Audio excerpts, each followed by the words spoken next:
So what we're going to do now, we're going to move on to down. So we've done sit, we've done name recognition. I can't get Balana to do a down unless I get her attention first. So Balana, sit. Yes. From this sit position, I'm now going to take my friend the cheese stick. I'm going to turn her so you guys can see where she is. Sit. I'm going to take the cheese on her nose, and instead of having it up in the sky like I did for sit, I'm going to flip it over. I'm going to take her nose to the ground. Yes. And I'm going to treat her here. And Balana nose down. This actually is one of her preferred positions. So I'm going to come down. If your dog does this, just wait them out. Yes. And then treat. So what I'm trying to get her to understand is when she sees my hand come down like this, that means to lay down. Some dogs will start in the sit position and kind of roll down. Some will do what she does from the stand and go front legs first. Now, if you have a dachshund or a corgi or a dog with a slightly longer back, there are a couple of different ways that you can get your dog to down if they're not responding to this more traditional way. Sit. You can put your leg up and lure them under. Yes. And then when they're here, you can do that. That's the hardest one, to fade the cues, so that way they're not really looking for your hand, they're looking for your leg.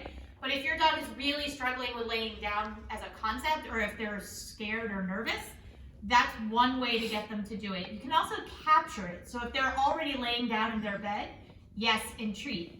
Now for sit and for down, and really for any of these behaviors that we're going to be going over today, you're not going to give the command a word until they already have the behavior. What I mean by that, I have not yet told her down. She's doing it, she's just following my hand, she's following the cheese, and she's getting into position. So once I can bet my mortgage or my car payment down, that she can do the behavior, then I'm going to say the word, wait about a half a second, and then give the hand signal. So for Balana, she's like, I like this. Sit. Yes. Yes always means cheese. Down. Yes. So you see how she looked at me a little weird and she started to go down before I gave the hand signal? She was starting to understand it, but I'm also not her owner. So this is great for proofing. Proofing is if your dog listens to one person but not everybody in the household, you might have to go back and have everybody go through the entire sequence. They get it faster every time they learn it from a new person. So while Balana knows sit, you can see in that first video, she didn't know it from me.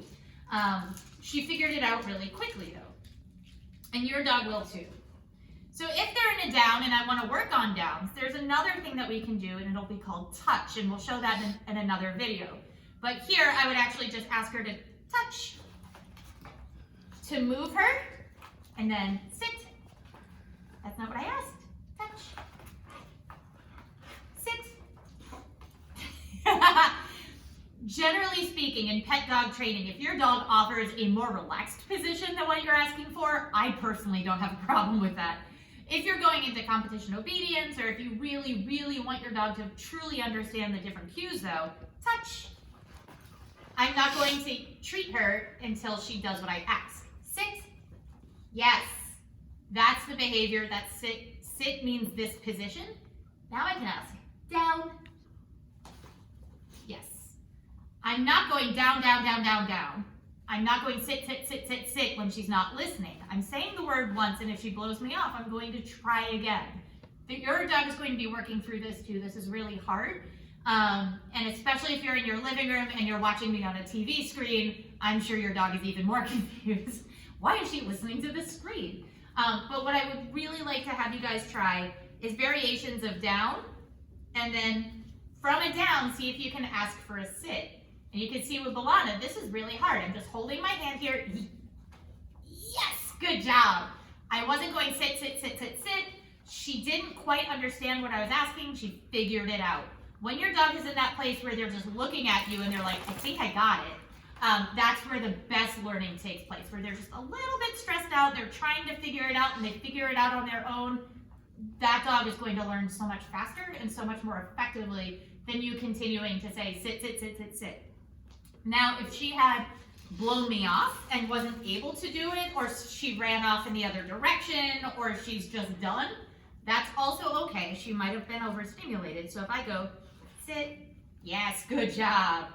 And let's say she just kind of like, if I ask for a sit, but she decides she's gonna go over there instead, sit, and she's over there, that's fine. Give her a few minutes break. Most training works best in 2 to 5 minute increments, which is why this kind of training might actually be better for you guys as a baseline instead of being in the facility where you're here for an hour. The hour is for you. 2 to 5 minutes at a time is best for your dog throughout the day. So if you did like 6 training sessions for 5 minutes, your dog will learn better. The hour is for you.